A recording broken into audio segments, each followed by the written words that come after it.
Баршаңызға қайырлы күн достар, каналыма қош келдіңіздер. Бүгін сіздермен сосиски в тесте дайындаймыз. Қамыр өте жұмсақ, үлпілдек болып шығады. Қуыруға да және пеште пісіруге де болады. Ол үшін видеоны соңына дейін көріп, тіркелуді ұмытпаңыздар. Бізге керегі ұн, су, сұйық май, ашытқы, тұз және қант. Ыдысымызға суды құйып, артынан тұз, қант, ашытқыны салып, жақсылап араластырамыз.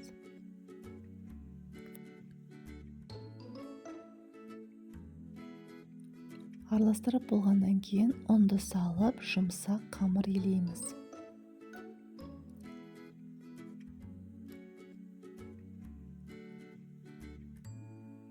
Біраз араластырып болғаннан кейін сұйық майды құйып, жұмсақ қамыр илейміз. Сұйық майды соңында қосқан жақсы, себебі қамыр оңай иленетін болады. Егер де қолға жабысып жататын болса, артық ұнды қоспаймыз. Біраз уақыт иленгеннен кейін қамырдың өзі қолға жабыспайтын болады.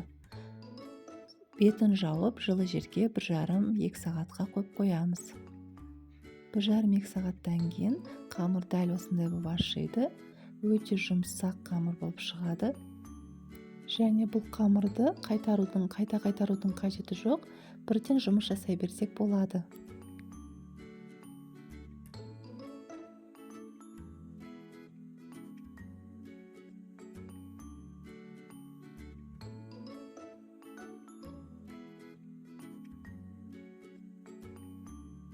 Осы қамырдан екі түрлі сосиски в тесте дайындағандықтан мен екіге бөлемін.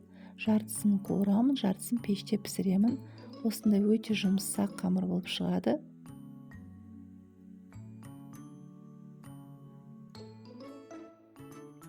Бес-он минутқа бетін жауып тындырып қоямыз. 5-10 минуттан кейін қамырымыз тағы да біршама көтерілді. Енді пайдалана берсек болады. Ең бірінші мен пеште пісіретін сосиски в тестені дайындаймын. Ол үшін дәл видеодағыдай жайып шығамыз.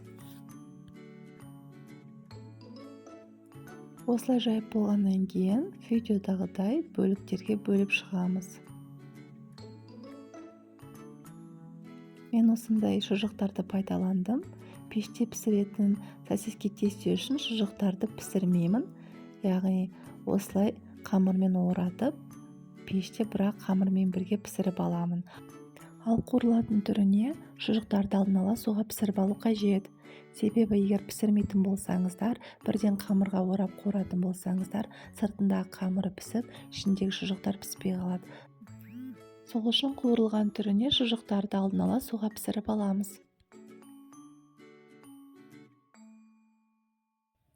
Дайын болған сосиски тестелерді пештің табасына салып, бетін жауып 15 минутқа қалдырып қоямыз. 15 минуттан кейін қамырлары біршама көтерілген, үстіне жұмыртқа жағып, және қалауларыңыз бойынша осындай кунжут сепсеңіздер болады. 180 градуста қызарғанша пісіреміз.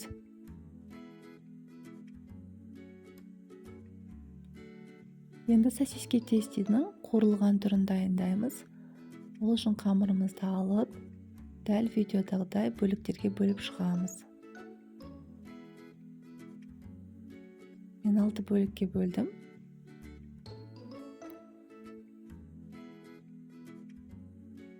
Қамырлардың бетін жауып 5-10 минутқа қойып қоямыз. Сол кезде қамырлар біршама көтерілетін болады. Және де жоғарыда айтып өткендей, шұжықтардың барлығын қуырылған түріне пайдаланған кезде алдын ала суға пісіріп аламыз. Себебі қуырылған кезде сырты пісіп, ішіндегі шұжықтар піспей қалады.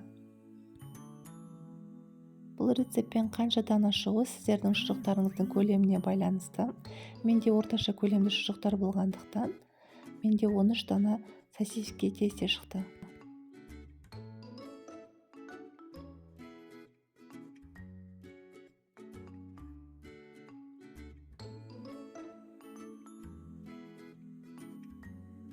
Дайын болған сосиски тестелердің бетін жауып 5-10 минутқа қойып қоямыз. Қамыр сол кезде біршама көтерілетін болады және піскен кезде үлпілдек әдемі болып шығады. Орташа отта пісіріп аламыз. Майды қатты қыздырмаймыз. Майды қатты қыздыратын болсаңыздар, Сосиски тестелеріңіз сырты тез пісіп, іші піспей қалады. Сол себептен орташа отта пісіріп аламыз. Егер видео сіздерге ұнаса, комментарий қалдырып лайк басуды ұмытпаңыздар. Сіздерге ас болсын!